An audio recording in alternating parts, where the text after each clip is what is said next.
વ્યાકરણમાં શું ભણવાના છીએ એની માટે હું તમને બે ત્રણ વાક્ય અહીંયા લખું છું, એની પછી તમારે મને ડિસાઈડ કરીને કહેવાનું છે કે આજે આપણે શું ભણવાના છીએ.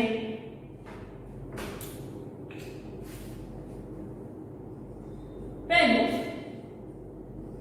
ગંગા નદી ભારતની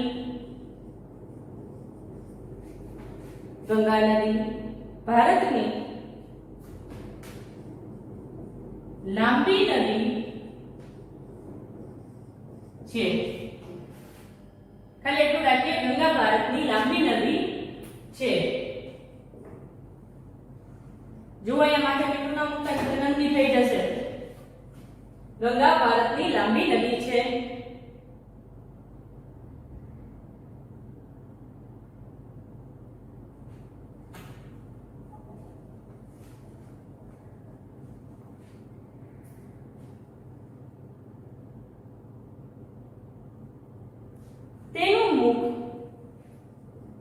તેમનું મુખ લાલચોળ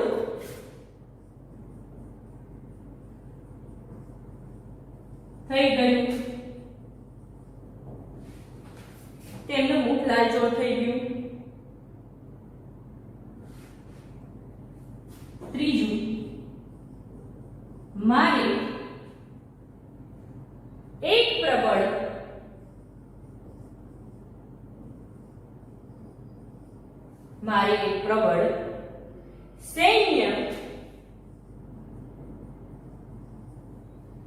એક પ્રબળ સૈન્ય પેદા કરવું છે.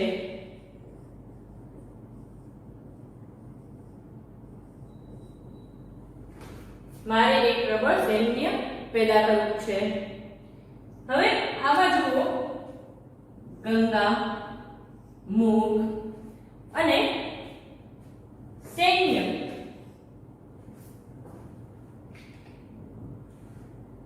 હવે તમે મને કહો કે આમાં શું છે? આ કેમ અંડરલાઈન કરી છે?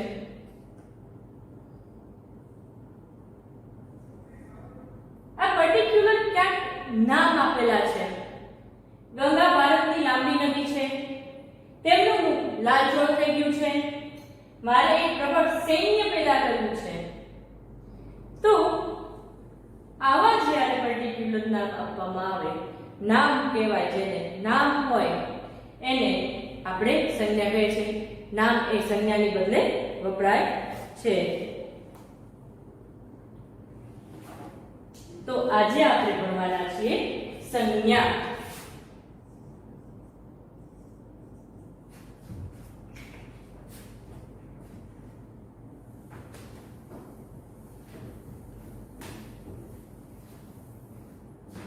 સંજ્ઞા.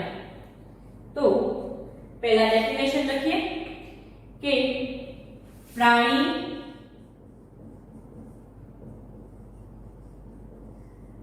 પદાર્થ અને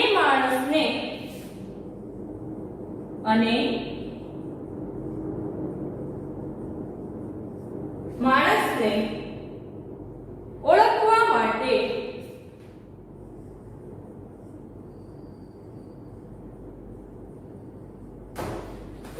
માટે જે નિશાની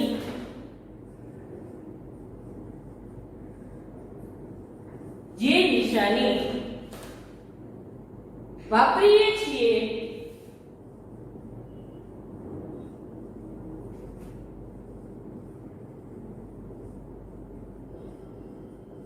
તેને નામ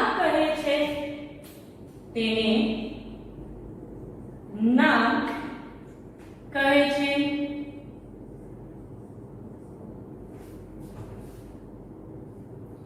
નામને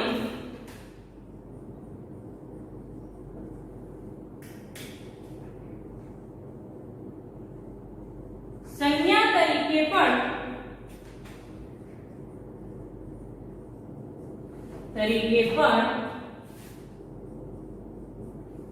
નામને સંજ્ઞા તરીકે પણ ઓળખવામાં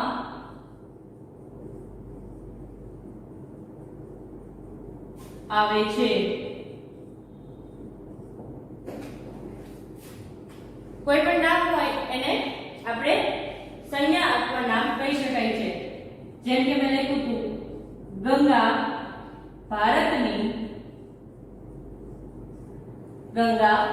ભારતની લાંબી નદી છે.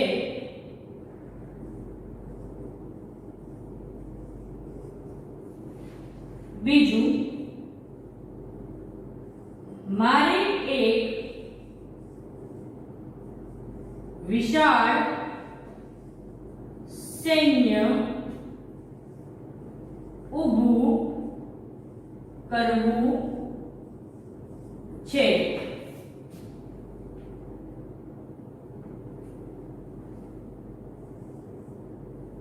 ત્રીજું, બાય મને ના છૂટકે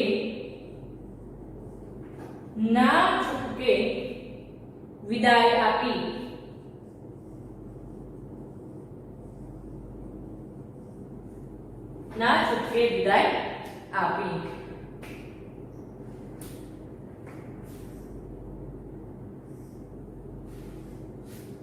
તો આ પર્ટિક્યુલર નામ આપેલા છે, તો એને આપણે અલગ અલગ ડિપાર્ટમેન્ટમાં એટલે કે એના પેટા વિભાગમાં આપણે જોશું કે કયા કેમાં આવે. તો અહીંયા આ 3 ઉદાહરણ લખી લો.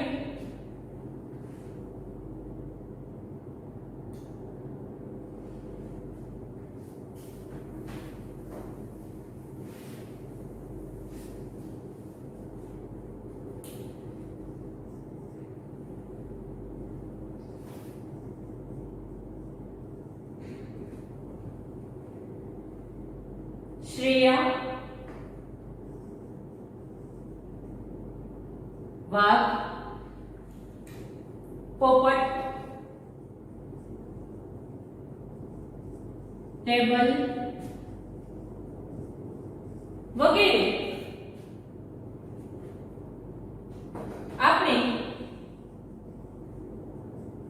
જુદા જુદા નામોથી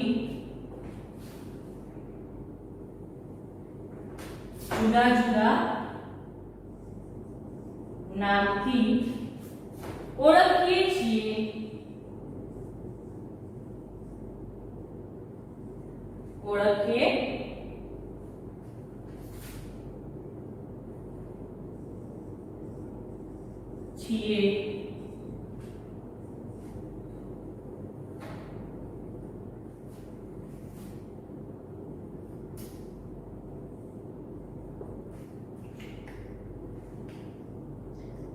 જુદી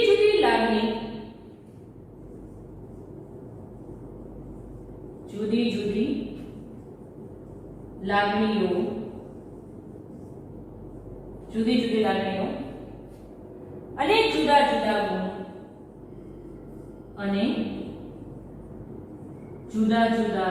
ગુણ ને પણ જુદા જુદા ગુણોને પણ આપણે જુદા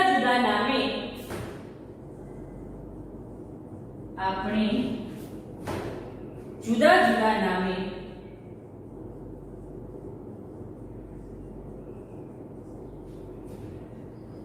ઓળખીએ છીએ.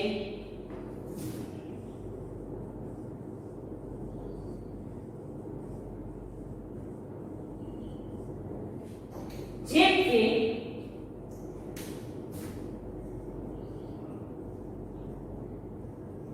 પ્રેમ, ક્રોધ, ધીરજ,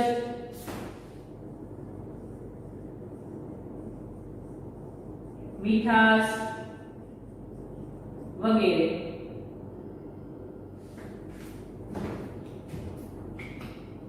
આ બધાને પણ આપણે એક નામથી ઓળખતા હોઈએ છીએ. મીઠાશ તો આપણે એને મીઠાશ કહેશું, પ્રેમ તેને પ્રેમ જ કહેશું. આપણે એને પર્ટિક્યુલર નામ આપી દીધેલું છે, એને સંજ્ઞા આપી દીધેલી છે.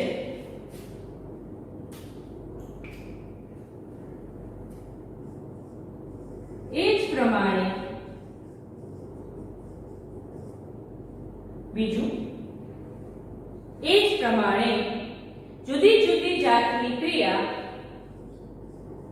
જુદી જુદી જાતની ક્રિયાઓને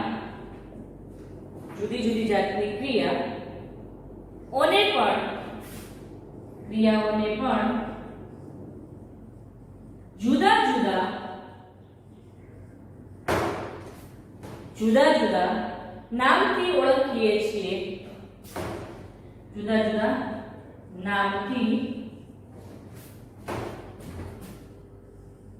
ઓળખીએ છીએ. જેમ કે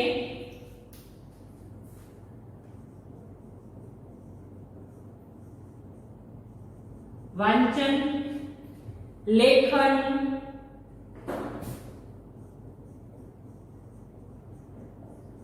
ગણતરી, સફાઈ વગેરે. હજી આ સાથે સબ ટોપિક ચાલે છે કે ક્યાં ક્યાં આપણે એનો ઉપયોગ કરીએ છીએ.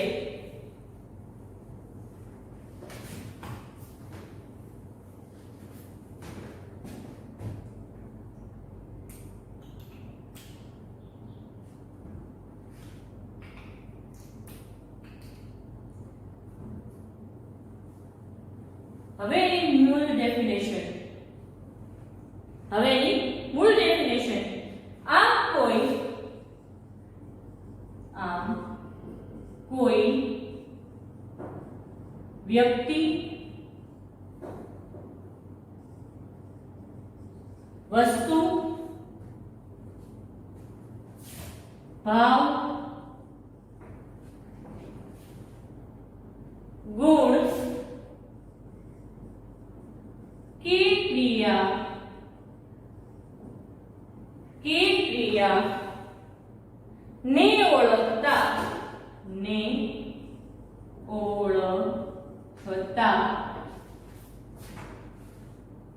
ઓળખાવતા ક્રિયાને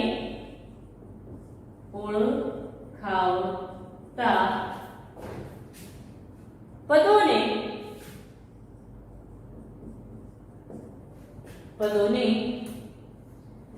સંજ્ઞા કહેવામાં આવે છે. કોઈ વ્યક્તિ, વસ્તુ, ભાવ, ગુણ, ક્રિયાને ઓળખાવતા પદોને એટલે કે વર્ડ્સને શું કહેવાય છે? સંજ્ઞા કહેવામાં આવે છે. આ બધું તમે પ્રાઇમરીમાં ભણીને આવ્યા છો, છતાં પણ એકવાર રિવિઝન માટે આપણે આ કરવાનું છે. તમે આ બધું જ પ્રાઇમરીમાં ભણીને આવેલા છો. હવે સંજ્ઞાના પ્રકારો.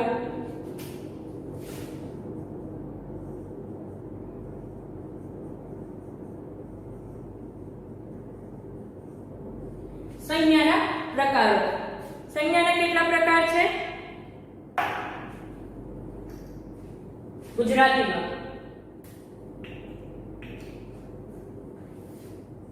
પહેલું વ્યક્તિવાચક સંજ્ઞા, બીજું જાતિવાચક સંજ્ઞા, ત્રીજું સમૂહવાચક સંજ્ઞા,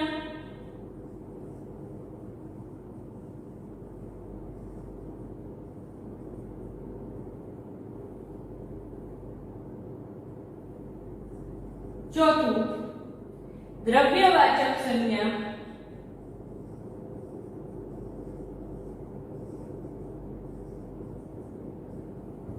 પાંચમું ભાવવાચક સંજ્ઞા,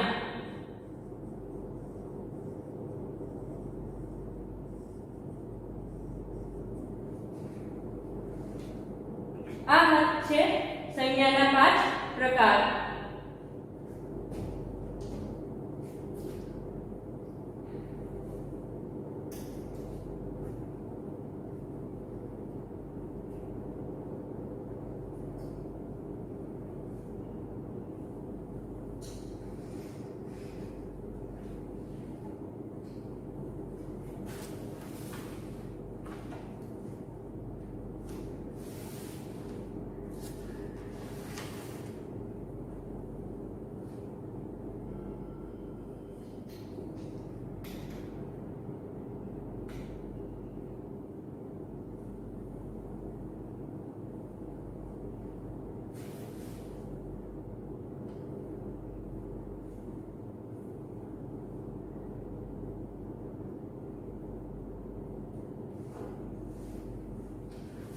હવે પહેલું જોઈએ.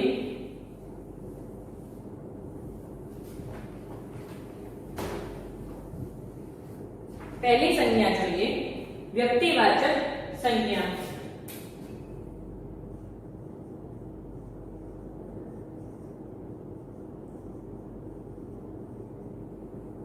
વ્યક્તિવાચક સંજ્ઞા. તો વ્યક્તિવાચક સંજ્ઞા એટલે શું? કે વ્યક્તિ કે પદાર્થને ઓળખવા માટે આપવામાં આવેલું વિશેષ નામ તેને વ્યક્તિવાચક સંજ્ઞા કહે છે. ડેફિનેશન લખીએ તો વ્યક્તિ કે પદાર્થ ને ઓળખવા વ્યક્તિ કે પદાર્થને ઓળખવા માટે આપવામાં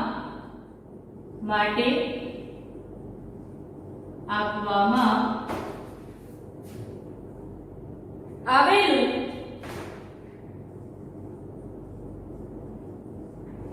વિશેષ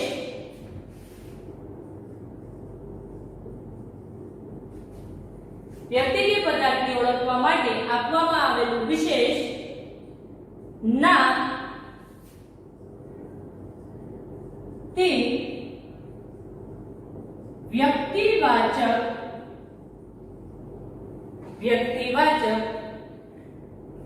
વિશેષણ નામ તે વ્યક્તિવાચક સંજ્ઞા. વ્યક્તિવાચક સંજ્ઞા. હવે એના ઉદાહરણ જોઈએ તો પહેલું મુંબઈ,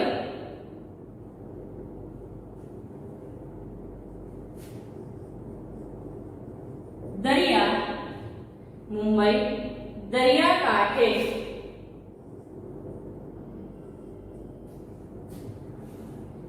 વસેલું શહેર છે.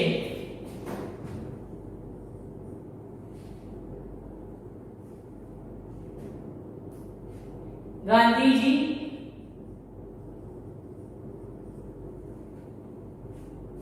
સત્ય અને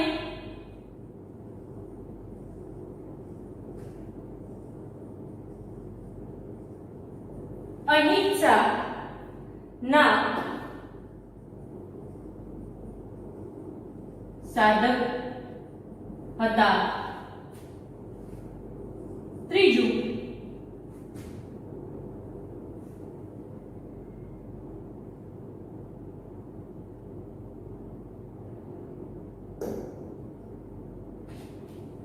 રાઘવ ઓફિસમાં સતત કામ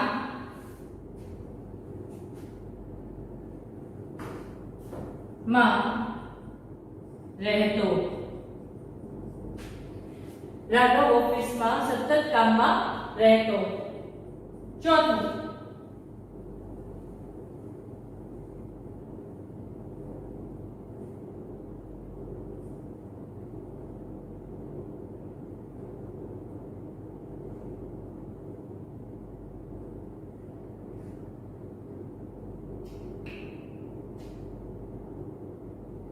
રાત્રે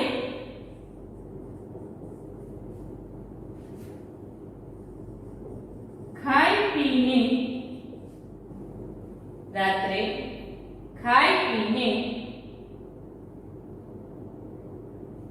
મંગળ કાકાના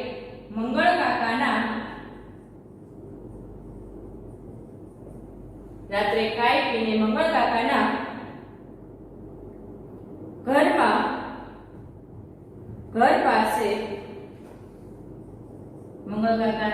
પાસે બેસી જવાનું.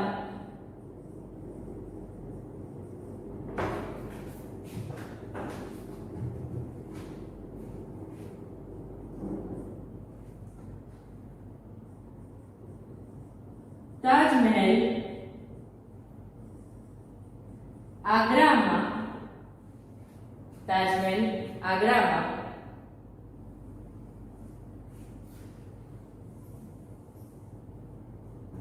હિમાલય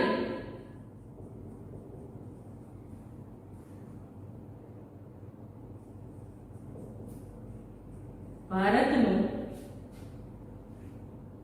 રમણીય સ્થળ છે. તો અહીંયા મુંબઈ, ગાંધીજી, રાઘવ, મંગળ કાકા, હિમાલય. તો આ પર્ટિક્યુલર અહીંયા નામ આપવામાં આવ્યું છે, તો તેને આપણે વ્યક્તિવાચક કહેશું. કે અહીંયા જો વિશેષ નામ કે વ્યક્તિવાચક છે, કોઈ વ્યક્તિ કે પદાર્થને મુંબઈ જેવું કોઈ બીજું નામ નથી શહેરનું. ગાંધીજી કહીએ આપણે ગાંધીજી તરત આપણે નજરની સામે આવી જાય કે ગાંધીજી. રાઘવ એક છોકરાનું નામ છે. મંગળ કાકા તે વૃદ્ધનું નામ છે. હિમાલય જેવું બીજું કોઈ નથી, એટલે હિમાલય ભારતનું રમણીય સ્થળ છે. આમ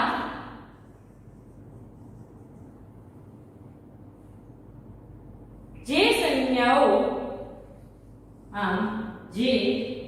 સંજ્ઞાઓ ચોક્કસ એક જ વ્યક્તિને કે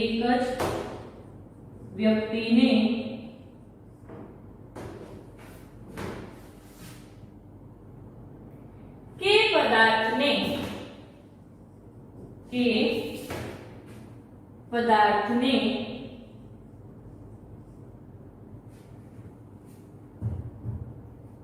દર્શાવે તેને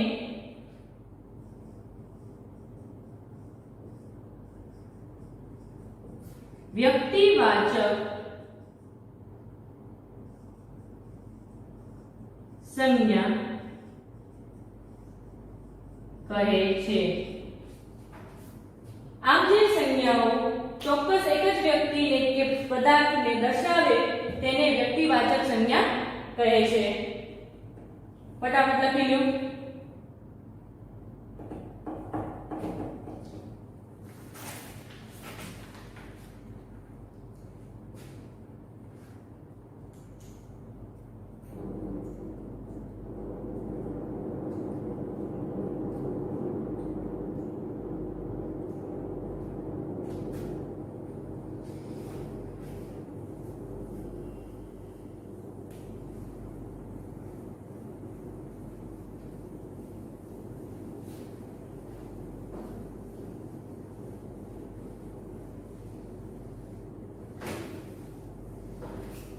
બીજું છે જાતિવાચક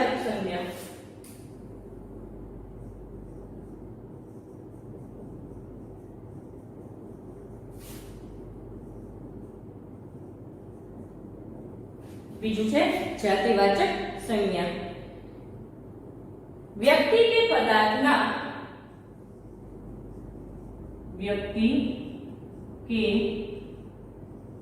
પદાર્થના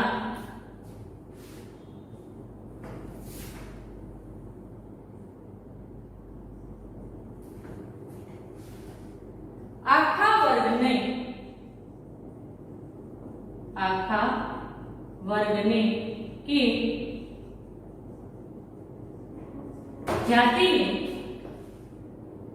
दर्शाती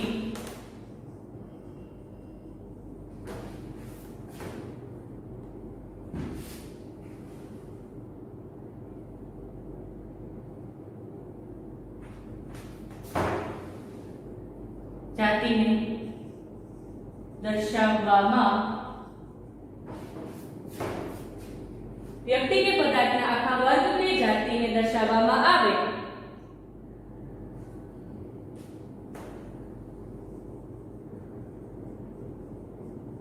તેને જાતિવાચક સંજ્ઞા કહે છે। હવે આમાં એક સબ ટોપિક છે એટલે કે જેમ કે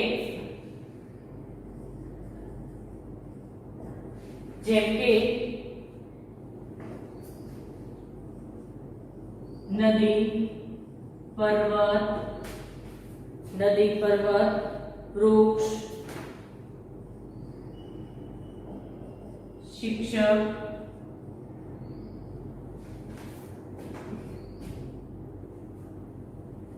બાળક સ્ત્રી પુરુષ રાજ્ય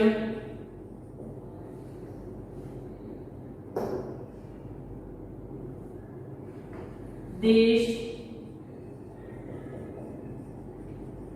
जिल्लो वगैरह जातिवाचक संज्ञा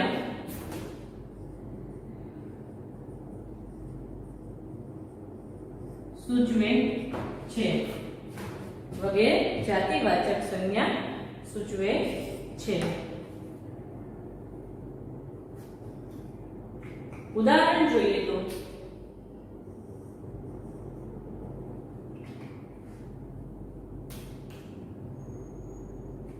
વિદ્યાર્થીઓ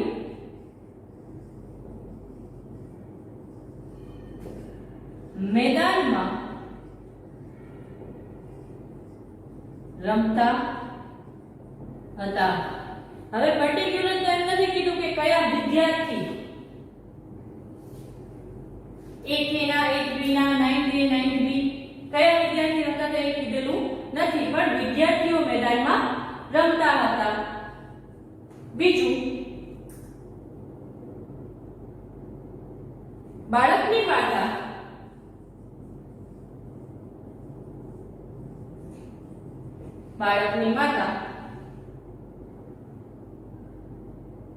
એનો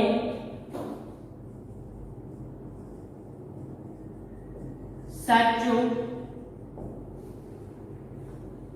ગુરુ છે।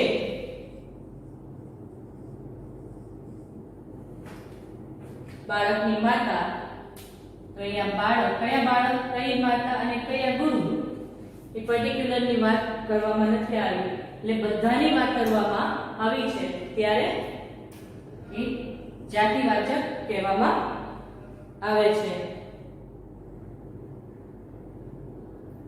ચોમાસામાં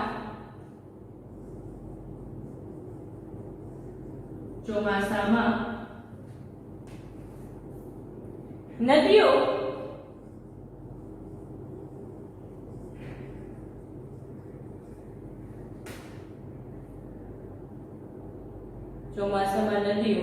પાણીથી ભરપૂર હોય છે।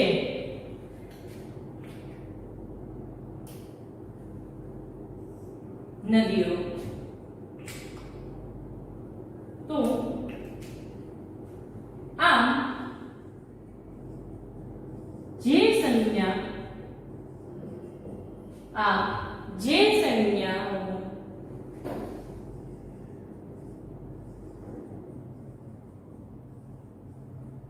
આખા વર્ગ ને કે જાતિને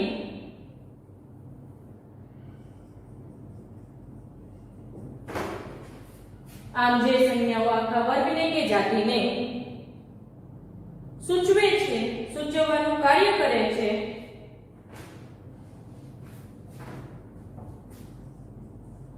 સૂચવવાનું કાર્ય કરે છે તેને જાતિવાચક સંજ્ઞા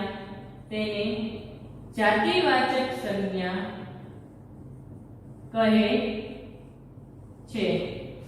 એટલે જુઓ અહીંયા નદી એટલે પર્ટિક્યુલર નદીની નથી વાત કરી. પહેલા વાક્ય વ્યક્તિવાચકમાં ગંગા નદી એમ વાત કરી હતી એટલે ગંગા નદી પર્ટિક્યુલર આપી હતી, પણ અહીંયા કઈ નથી એ પર્ટિક્યુલર આપ્યું નથી. આખી નદીઓની જાતિની વાત કરવામાં આવી છે.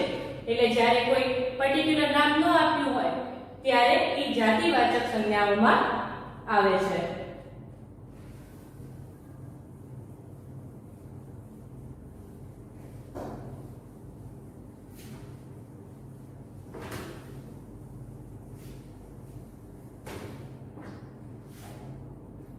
ત્રીજું છે સમૂહવાચક સંજ્ઞા.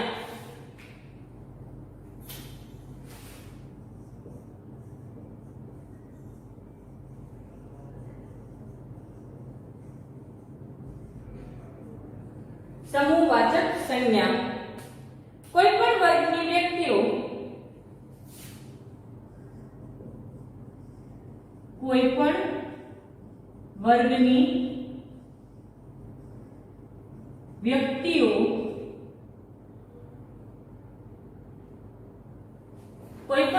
વ્યક્તિઓ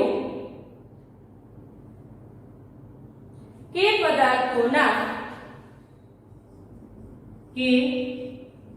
પદાર્થોના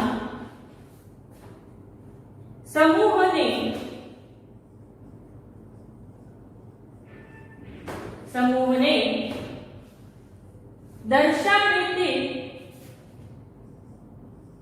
દર્શાવે તે સમૂહવાચક સંજ્ઞા કહેવાય છે.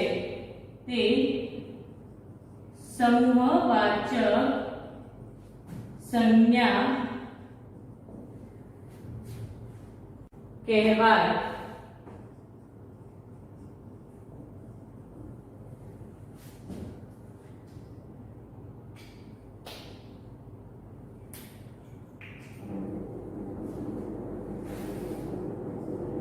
જેમ કે સૈન્ય, જૂથ,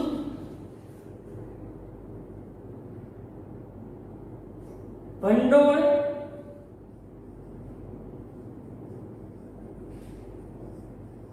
ટોળા,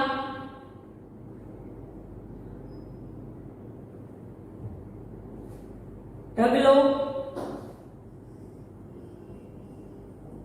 વગેરે સમૂહવાચક સંજ્ઞા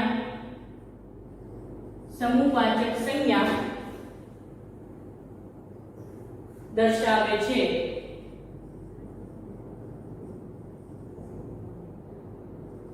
દાખલા તરીકે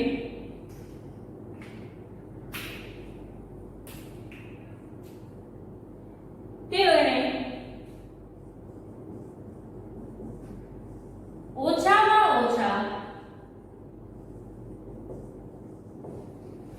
ઓછામાં ઓછા સમયમાં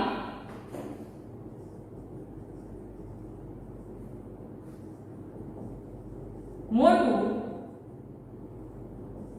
ભંડોળ ભેગું કરી લીધું, એકઠું કરી લીધું.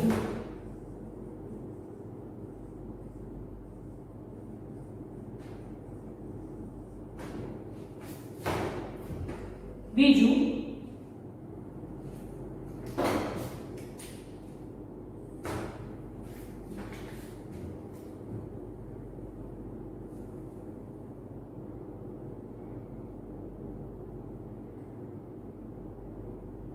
બાય નાના મોટા વસ્ત્રોનો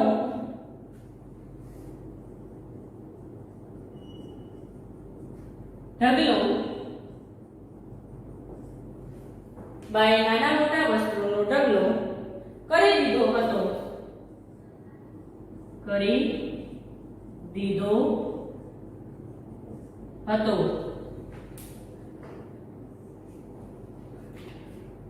ત્રીજું,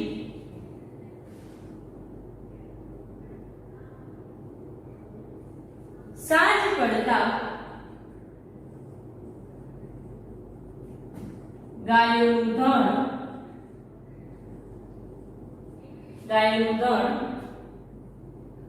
પાદર દેખવા લાગ્યું. ગાયનું ધણ પાદર દેખવા લાગ્યું. તો અહીંયા ભંડોળ એટલે ઘણા બધા પૈસા. ઢગલો એટલે કેટલા કપડા એક કાઉન્ટેબલ નથી. અહીંયા ધડ એટલે કેટલી બધી ગાયોનું ધડ એક સાથે હોય ગાયો એને ધડ કહેવાય. એટલે અહીંયા જ્યારે સમૂહની વાત કરવામાં આવે ત્યારે એ સમૂહવાચક સંજ્ઞા કહેવાય છે. આમ સમૂહ દર્શાવતી સંજ્ઞાઓને સમૂહવાચક સંજ્ઞા કહેવાય છે. આમ સમૂહ દર્શાવતી સંજ્ઞાને સમૂહવાચક સંજ્ઞા કહેવાય છે.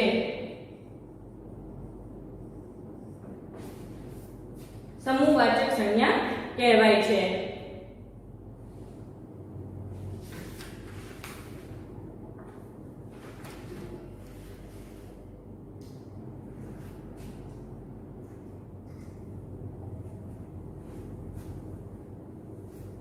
લખાઈ ગયું?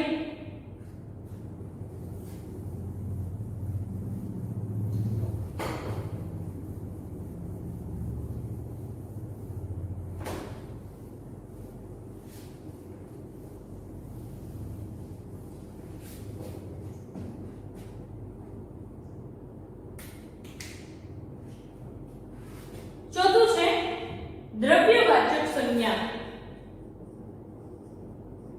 દ્રવ્યવાચક સંજ્ઞા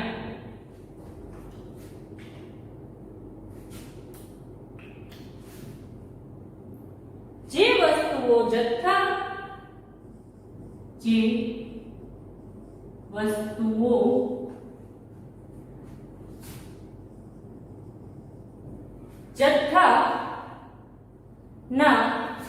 જથ્થામાં દ્રવ્ય રૂપે રહેલી છે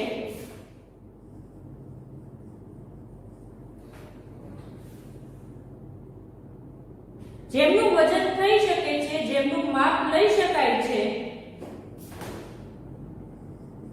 જેનું વજન થઈ શકે છે, જેનું માપ લઈ શકાય છે,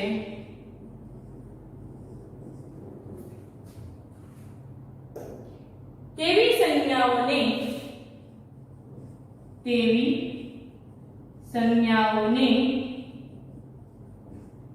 દ્રવ્યવાચક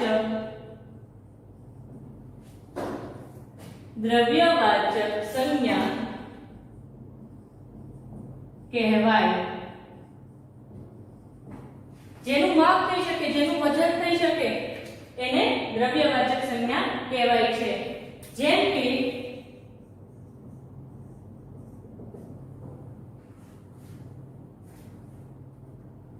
માટી,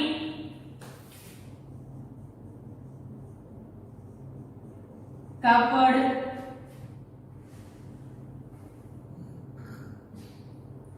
રૂ, ઘઉં, ચોખા, દાળ, લોટ, ઘી, તેલ, દૂધ,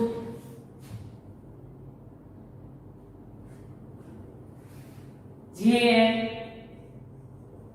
અમૃત, સોનું, ચાંદી,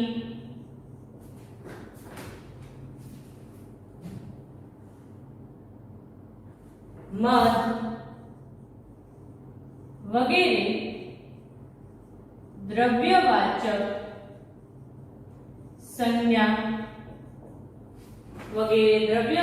સંજ્ઞા દર્શાવે છે.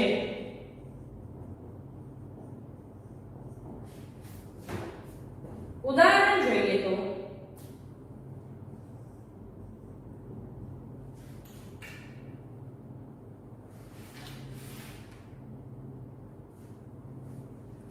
ઝેર તો પીધા જાણી, ઝેર તો પીધા છે જાણી જાણી. બીજું, ખેતરમાં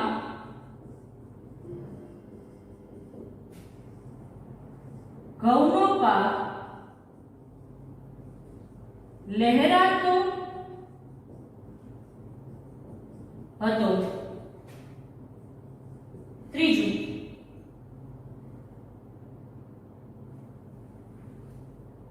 તેમણે સોનાના આભૂષણો ધારણ કરેલા હતા.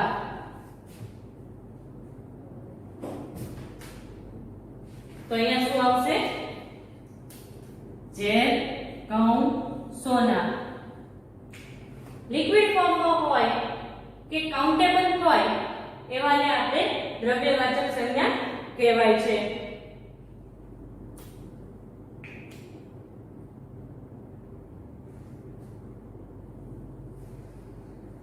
આમ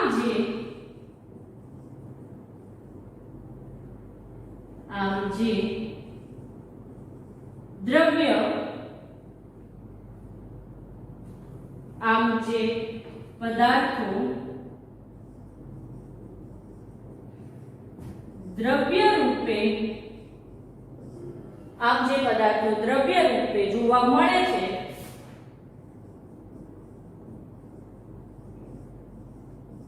તેને દ્રવ્યવાચક સંજ્ઞા કહે છે.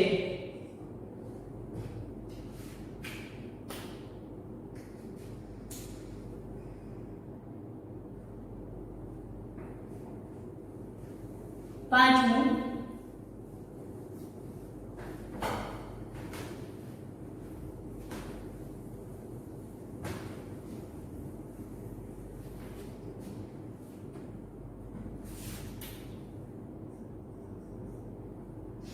ભાવવાચક સંજ્ઞા.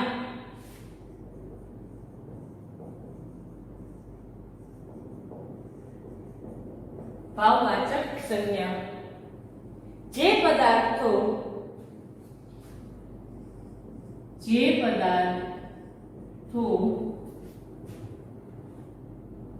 પદાર્થને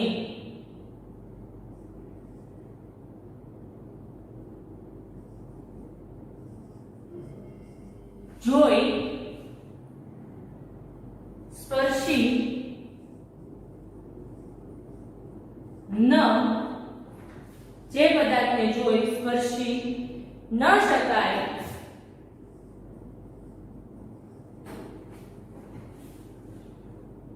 પણ કેવળ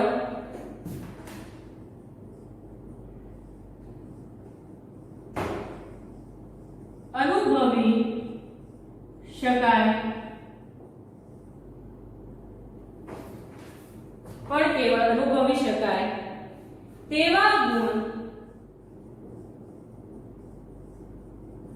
તેવા ગુણ ક્રિયાના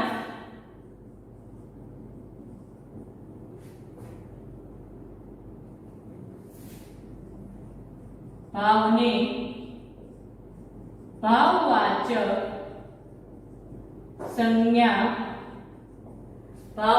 સંજ્ઞા કહેવાય.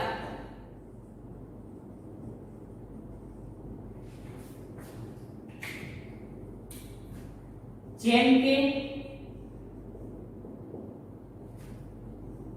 જીવન, મૃત્યુ, ઠંડી, ગરમી, વિવાહ,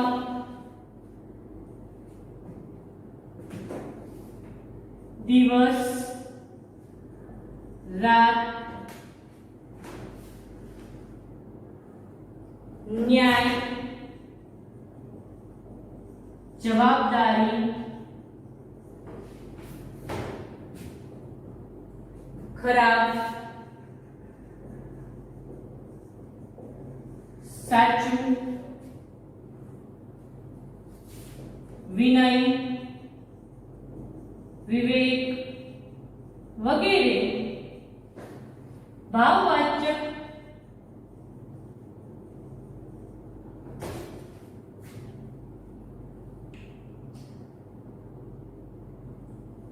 દર્શાવતા શબ્દો છે. ઉદાહરણ જોઈએ તો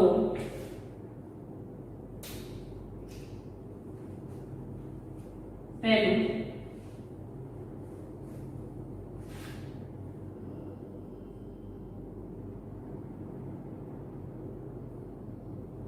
જરા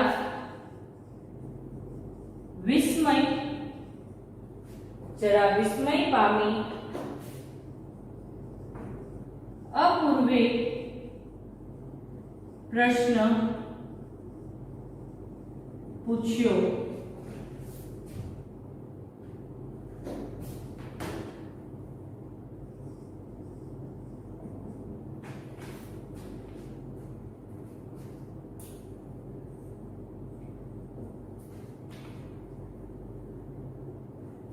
પરિવર્તન એ સંસારનો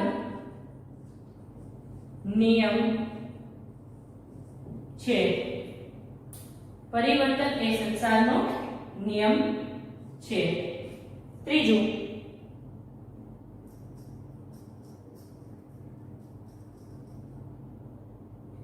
તેણે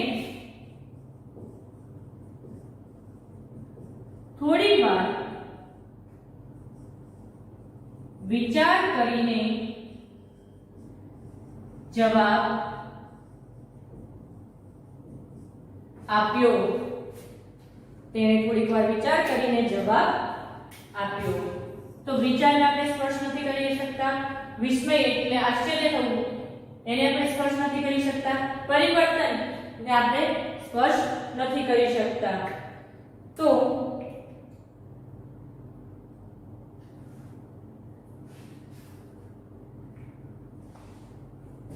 આ હતા તમારે 5 સંજ્ઞાઓ.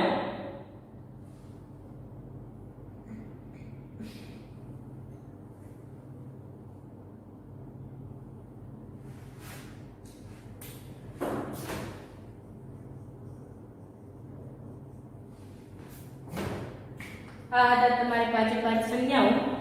હવે હોમવર્ક જોઈએ.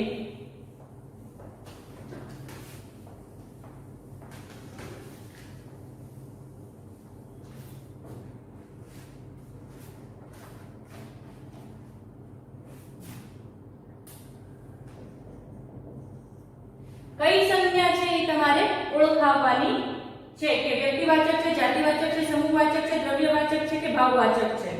બરાબર? પહેલું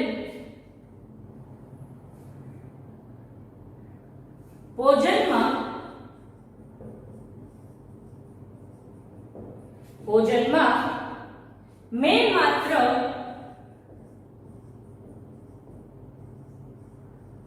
દૂધ, જ લીધું. બીજું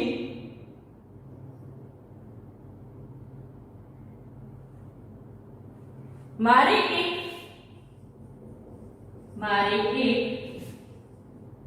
પ્રબળ સૈન્ય પેદા કરવું છે.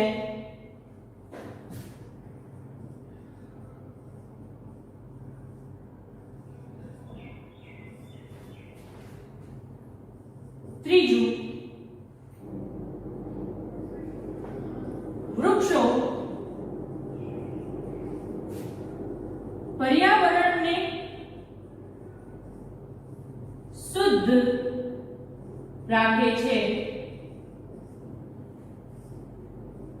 ફોર્થ ગંગા ભારતની લાંબી નદી છે. ફિફ્થ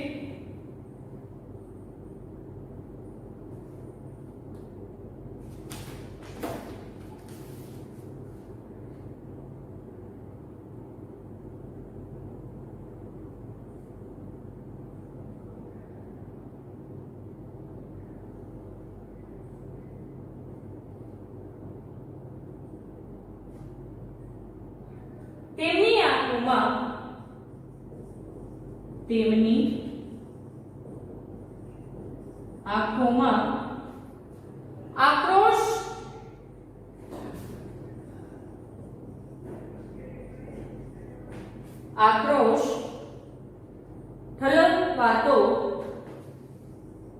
ઠલવાતો હતો. તો આ પાંચ જે મેં અંડરલાઈન કરી છે એ પાંચમાંથી આપણી કઈ સંજ્ઞા છે એ તમારે લખવાનું છે. કઈ વ્યક્તિવાચક છે, કઈ જાતિવાચક છે, કઈ સમૂહવાચક છે, કઈ દ્રવ્યવાચક છે અને કયું ભાવવાચક છે એ તમારે લખીને મોકલવાનું છે. તો આ હતી તમારી સંજ્ઞા જે ઓલરેડી તમે પ્રાઇમરી ભણીને આવ્યા છો, છતાં પણ આપણે એકવાર રિવિઝન કરી લીધું જેમથી તમારે લોકોને આગળ ભવિષ્યમાં ફાયદો રહે. તો આ તમારી હોમવર્ક છે. તો આજનો લેક્ચર આપણે અહીં સમાપ્ત કરીએ છીએ. Good bye, have a nice day.